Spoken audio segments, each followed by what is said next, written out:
Messieurs, laissez-moi vous raconter une scène que j'ai vécue il y a quelques semaines avec l'un de mes patients, Jean-Marc, 68 ans, retraité de Lyon. Il est entré dans mon cabinet avec ce sourire discret que beaucoup d'hommes de son âge utilisent pour cacher une inquiétude. Puis, en s'asseyant, il a murmuré: Docteur, je me lève 3, parfois 4 fois par nuit. Je n'ose plus m'éloigner trop de la maison, et même en journée, j'ai l'impression qu'il reste toujours quelque chose. Comme si ma vessie ne se vidait jamais complètement.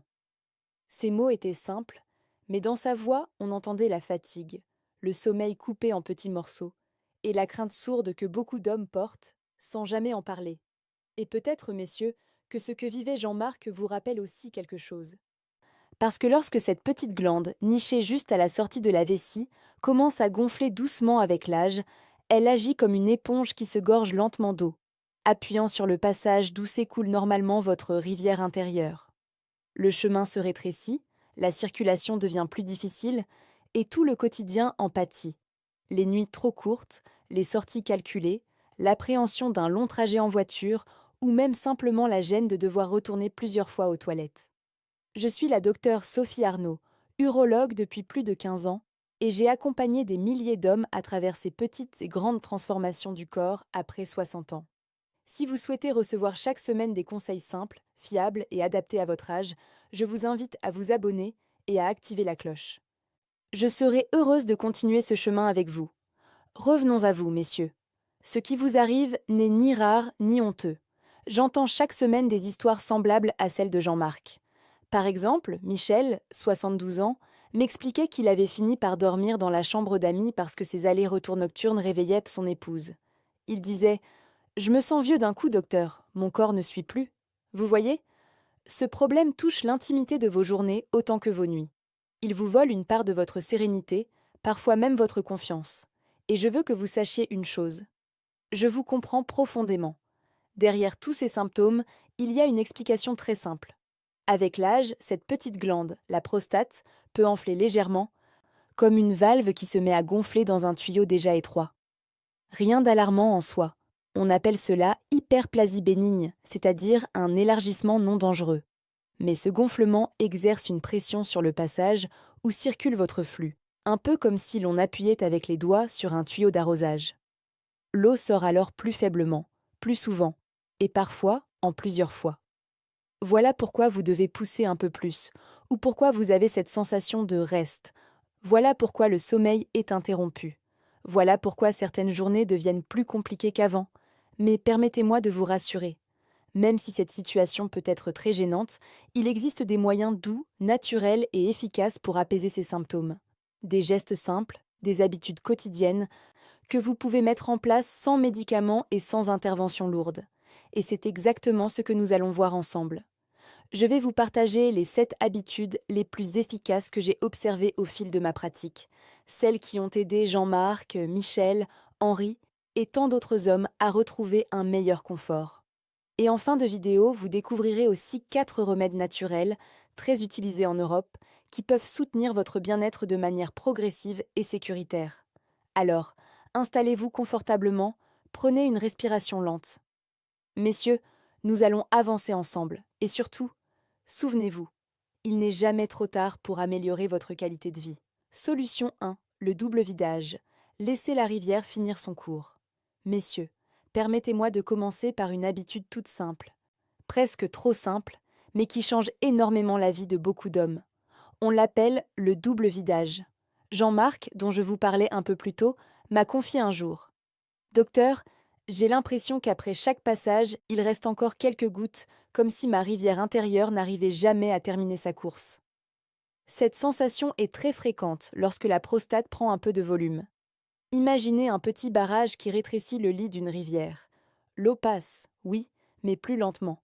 Et il arrive qu'elle stagne un peu en amont. Votre vessie, elle aussi, peut garder une petite quantité d'eau même après avoir ouvert les écluses. Le double vidage consiste tout simplement à rester quelques secondes de plus après avoir terminé. Vous laissez votre corps faire, sans pousser, sans forcer, juste attendre. 30 secondes à une minute, et souvent une petite quantité supplémentaire s'écoule spontanément. Cette simple étape permet à la vessie de se vider plus complètement, ce qui diminue la pression, réduit l'irritation et limite ce cercle vicieux qui vous fait retourner trop souvent aux toilettes. Pour appliquer cette habitude, commencez dès aujourd'hui. À chaque passage, accordez-vous cette courte pause. Restez détendu, respirez doucement. Laissez le temps à votre rivière de finir son chemin. Beaucoup d'hommes me disent donc qu'ils se sentent immédiatement plus légers, comme si le bas-ventre retrouvait un peu d'espace. Je pense notamment à Bernard, 70 ans, ancien conducteur de bus à Marseille. Après une semaine seulement, il m'a dit: Je me lève une fois de moins la nuit, docteur. C'est incroyable qu'une habitude si simple fasse autant de bien. Messieurs, si cela vous parle, écrivez oui dans les commentaires. Je lis toujours vos messages. Solution 2. Uriner assis. Un petit geste, un grand soulagement. Messieurs, je sais bien qu'en France, beaucoup d'hommes ont été habitués depuis l'enfance à faire leurs besoins debout, comme un geste presque naturel. Pourtant, lorsque la prostate commence à prendre un peu de place, ce réflexe peut devenir une source de tension inutile. Uriner assis n'est pas un signe de faiblesse, au contraire. C'est un geste de confort et de soulagement musculaire. Imaginez un tuyau légèrement pincé. Si vous restez debout, les muscles du bas du bassin doivent travailler davantage pour ouvrir ce passage devenu étroit. Un peu comme si l'on essayait de faire couler l'eau en appuyant sur une valve déjà fatiguée. En position assise, ces mêmes muscles se relâchent, la vanne s'ouvre plus naturellement, et la rivière intérieure circule avec moins de résistance. Plusieurs études européennes ont montré que les hommes qui urinent assis obtiennent une vidange plus complète, une circulation plus fluide, et surtout moins de tension dans les muscles du bassin. En clair, la vessie se vide mieux, et les allers-retours aux toilettes diminuent. Pour essayer cette méthode, je vous propose une règle simple. Commencez par le matin et le soir. Ce sont les deux moments où le corps est le plus fatigué et où il apprécie le plus ce relâchement. Installez-vous, prenez quelques secondes pour respirer, laissez les muscles se détendre. Vous verrez que le flux se libère plus facilement, sans effort. Je pense à Louis, 66 ans, fidèle supporter de l'OM. Il refusait catégoriquement au début. Puis, après une semaine, il m'a dit en riant: Docteur, je n'aurais jamais cru dire ça, mais je dors mieux. Je ne me relève plus 2 fois par nuit. Messieurs, si cela vous a déjà traversé l'esprit, dites-moi dans les commentaires. Avez-vous déjà essayé d'uriner assis? Solution 3. La fibre. Alléger le ventre pour libérer la prostate. Messieurs, permettez-moi de vous poser une question simple. Avez-vous remarqué que, les jours où le ventre est plus lourd, les passages aux toilettes deviennent encore plus fréquents? Ce n'est pas un hasard. Lorsque l'intestin est ralenti, tout ce qui se trouve dans le bas-ventre se resserre, comme un sac trop rempli qui appuie contre une petite valve déjà fragile. La prostate, lorsqu'elle prend un peu de volume, n'aime pas cette pression supplémentaire. Le côlon, lui, passe juste au-dessus. S'il se remplit trop, il peut peser sur la vessie et sur la prostate, resserrant encore davantage le passage par lequel circule votre rivière intérieure. C'est pour cela que certains hommes me disent: Docteur, les jours où je suis constipé, j'ai l'impression que tout bloque. La réponse est étonnamment simple: remettre du mouvement dans l'intestin. Et pour cela, la fibre est votre meilleur allié. Les fruits avec leur peau, les légumes verts, les lentilles, les haricots, les noix. Tous ces aliments agissent comme de petites balais naturelles qui aident votre système à rester fluide et léger. Pour appliquer cette habitude, je vous conseille de commencer doucement. Ajoutez une portion de légumes verts à midi ou une poignée de noix en collation. Buvez un peu d'eau avec les repas pour aider la fibre à faire son travail. En une semaine, la différence peut être remarquable: ventre plus souple, pression diminuée, passage plus régulier. Je me souviens d'André, 74 ans, retraité de la SNCF. Il souffrait de lourdeur abdominale depuis des années. Après 10 jours seulement, il m'a dit: Docteur, je respire mieux. Et vous aviez raison. Mes symptômes ont déjà diminué.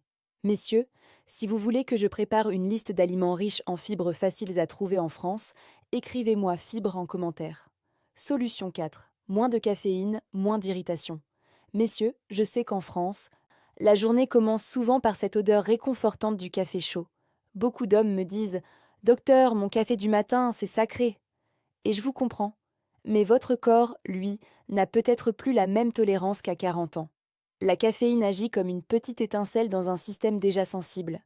Imaginez votre vessie et la zone autour comme une rivière dont les berges sont un peu irritées.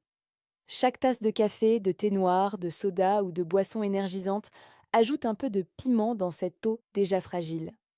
Résultat, le besoin d'y retourner plus souvent, des passages plus urgents, parfois même une sensation d'agitation dans le bas-ventre. Physiologiquement, la caféine stimule la vessie et accélère la circulation des liquides. Elle augmente aussi l'irritation de la zone autour de la prostate, ce qui renforce encore la fréquence des passages. Ce n'est pas dangereux, mais cela entretient un inconfort bien réel. Alors comment faire sans changer complètement vos habitudes? Commencez en douceur. Un café normal le matin, puis un décaféiné l'après-midi. Ou encore mieux, alternez un jour sur deux en diminuant petit à petit.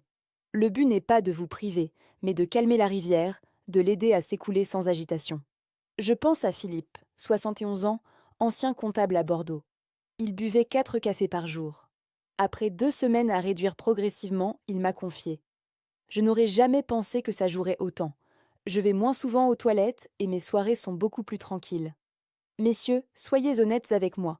Vous êtes plutôt café ou alcool? Écrivez 1 pour le café, 2 pour l'alcool. Solution 5. L'alcool, surtout la bière, l'ennemi du week-end. Messieurs, parlons d'un sujet délicat mais essentiel. Les soirées entre amis, les apéritifs du week-end, ce petit moment convivial qui fait tellement partie de la culture française.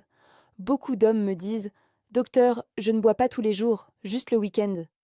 Le problème, c'est que ces juste quelques verres peuvent avoir un effet très marqué sur une prostate déjà sensible. Imaginez votre prostate comme une petite éponge. Lorsque vous buvez de l'alcool, en particulier de la bière, cette éponge a tendance à gonfler davantage, comme lorsque l'on plonge une éponge sèche dans l'eau. L'alcool provoque aussi une dilatation des vaisseaux et une augmentation de la production d'urine. Résultat, plus de pression, plus de passage, et parfois une impossibilité à libérer complètement la rivière intérieure. J'ai vu de nombreux hommes arriver aux urgences après un week-end un peu trop animé. C'est ce qui est arrivé à Gérard, 69 ans, qui après une soirée entre voisins s'est levé le lendemain avec une sensation de blocage total. Il ne pouvait plus libérer le passage. À l'hôpital, il a fallu l'aider temporairement pour que la vessie puisse se décharger. Quelques jours plus tard, il m'a dit: si j'avais su que quelques bières pouvaient te faire ça, j'aurais fait plus attention. L'objectif ici n'est pas d'interdire, mais de protéger votre confort. Commencez par réduire de moitié ce que vous buvez le week-end.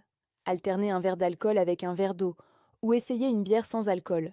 Votre corps vous remerciera dès la semaine suivante. Messieurs, dites-moi en commentaire, vos week-ends, c'est plutôt calme ou festif? Solution 6. 1,5 L d'eau, mais au bon moment. Messieurs, voici une idée qui surprend souvent. Pour aller moins souvent aux toilettes, il ne faut pas boire moins. Il faut boire mieux. Beaucoup d'hommes pensent que réduire l'eau va diminuer les passages, mais c'est souvent l'inverse qui se produit. Le corps, lorsqu'il manque d'eau, réagit en rendant la rivière intérieure plus concentrée, plus irritante. Cette eau, plus chargée, agace les parois de la vessie, exactement comme une rivière stagnante qui attaque doucement ses propres berges. À l'inverse, une bonne hydratation fluidifie tout. La circulation, la filtration par les reins, la sensation dans le bas-ventre. Mais la clé ici, ce n'est pas seulement la quantité, c'est l'horaire. Pour apaiser vos symptômes, je conseille toujours de boire entre 1,5 et 2 litres par jour, mais répartis du matin jusqu'à 17 heures. Quelques gorgées au réveil pour ouvrir la rivière. Un verre à midi, un autre vers 15 heures. Et après 17 heures, on laisse le corps se reposer pour éviter que la nuit soit coupée par les allers-retours. Cette petite discipline fait une différence énorme dans la nicturie, ces réveils nocturnes qui épuisent tant d'hommes. Je me souviens d'Henri, 73 ans, passionné de jardinage. Il venait me voir car il se levait 3 à 4 fois par nuit. Après une semaine à mieux répartir son eau, il m'a dit: docteur, c'est magique. Je me lève une seule fois maintenant, parfois pas du tout. Et pourtant, il ne buvait pas moins. Il buvait juste au bon moment. Messieurs, si vous souhaitez que je vous prépare une routine hydratation simple à suivre chaque jour, écrivez EE en commentaire. Solution 7. Après 17 heures, on ferme les vannes. Messieurs, si vous souffrez de réveils nocturnes à répétition, cette habitude pourrait devenir votre meilleur allié. Beaucoup d'hommes me disent: docteur, je ne bois presque rien le soir, juste un petit verre.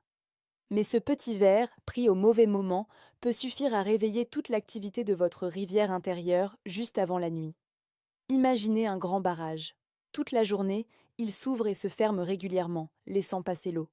Mais quand la nuit approche, On préfère qu'il reste calme, sans remous.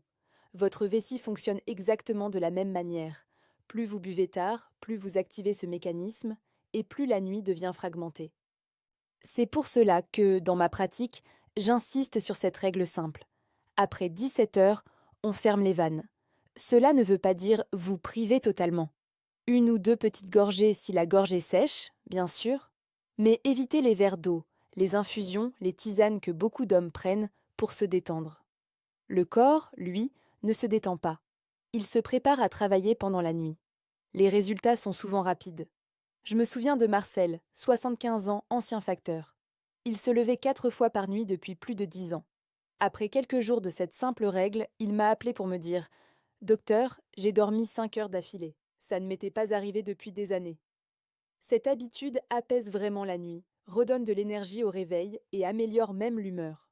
Messieurs, si vous luttez contre les réveils nocturnes, dites-moi nuit en commentaire. Je lis tout avec attention. Remède. 1. Saut palmetto, le soutien végétal le plus étudié. Messieurs, si vous cherchez un soutien naturel reconnu depuis longtemps, le saut palmetto est certainement l'un des plus intéressants. On l'appelle parfois le petit bouclier du Sud, car il agit comme un régulateur doux, un peu comme un interrupteur qui calme les signaux responsables de l'enflure de la prostate. Dans plusieurs études observationnelles, on a observé que le saut palmetto pouvait aider à diminuer la pression sur la rivière intérieure et apaiser l'inconfort quotidien. Il ne s'agit pas d'un miracle, mais d'un appui progressif lent et régulier, exactement ce que beaucoup d'hommes recherchent après 60 ans. La manière la plus simple de l'utiliser est sous forme de gélules, 1 ou 2 par jour selon les recommandations du fabricant. Je pense à Paul, 68 ans, qui l'a intégré dans sa routine. Après 6 semaines, il m'a dit « Docteur, je sens que ça circule mieux, c'est plus confortable. » Remède 2. Le jus de tomate, une eau rouge pleine de protection. Messieurs, le jus de tomate peut sembler anodin, presque trop simple pour être utile. Pourtant, cette eau rouge est l'une des plus riches en vitamine C, en folate et en antioxydants naturels. Imaginez-la comme une eau minérale colorée qui vient calmer doucement les parois irritées du bas-ventre, un peu comme si l'on versait une eau fraîche sur une pierre chauffée par le soleil. Ces nutriments aident le corps à réduire l'inflammation générale et à améliorer la circulation autour de la prostate. Rien de brutal, rien de rapide, mais un soutien quotidien, facile à intégrer. Un petit verre le matin ou avec le déjeuner suffit amplement. Je me souviens de Jacques, 72 ans, ancien chauffeur de taxi. Il en buvait un verre chaque jour depuis 2 semaines lorsqu'il m'a confié « Docteur, je me sens plus léger, moins tendu là en bas. Je ne pensais pas que la tomate ferait ça. » Remède 3. L'ortie. La feuille qui apaise doucement. Messieurs, l'ortie est une plante que beaucoup connaissent pour son côté piquant. Et pourtant, c'est l'un des remèdes les plus doux pour apaiser une prostate sensible. Ces flavonoïdes, de puissants composés végétaux, agissent comme un vent frais qui vient calmer une zone échauffée, un peu comme si l'on rafraîchissait une éponge encore tiède après une longue journée. Ce soutien naturel contribue à réduire l'inflammation générale du bas-ventre et à améliorer la sensation de confort au fil des jours. On la trouve facilement en gélule dans les pharmacies et magasins bio. Une prise quotidienne suffit pour ressentir un mieux-être progressif. Je pense à Étienne, 70 ans, ancien professeur de mathématiques. Après 3 semaines d'utilisation, il est revenu me voir en disant « Docteur, je sens que tout est plus calme là en bas. C'est subtil, mais bien réel. » Remède. 4. Les graines de courge, de petits boucliers naturels. Messieurs, les graines de courge sont de véritables trésors discrets, riches en antioxydants, en minéraux et en acides gras bénéfiques. Elles agissent comme de petits boucliers naturels qui protègent doucement la zone autour de la prostate. Leur action est progressive, régulière, un peu comme si l'on consolidait chaque jour les berges d'une rivière pour qu'elles circulent plus calmement. Ces graines aident à apaiser l'inflammation et à améliorer le confort général du bas-ventre. Elles sont aussi très faciles à intégrer. Une petite poignée par jour, nature ou mélangée dans une salade, suffit pour en ressentir les bienfaits. Je pense à Raymond, 74 ans, passionné de pêche. Il en prenait chaque matin avec son petit déjeuner. 1 mois plus tard, il m'a confié « Docteur, je sens plus de stabilité, moins de tension dans la journée. » C'est un geste simple, mais beaucoup d'hommes y trouvent un vrai soutien. Messieurs, Prenons un instant pour respirer et revoir ensemble tout ce que nous avons parcouru. Vous avez maintenant entre les mains 7 habitudes simples et 4 remèdes doux qui, mis ensemble, peuvent transformer votre confort jour après jour.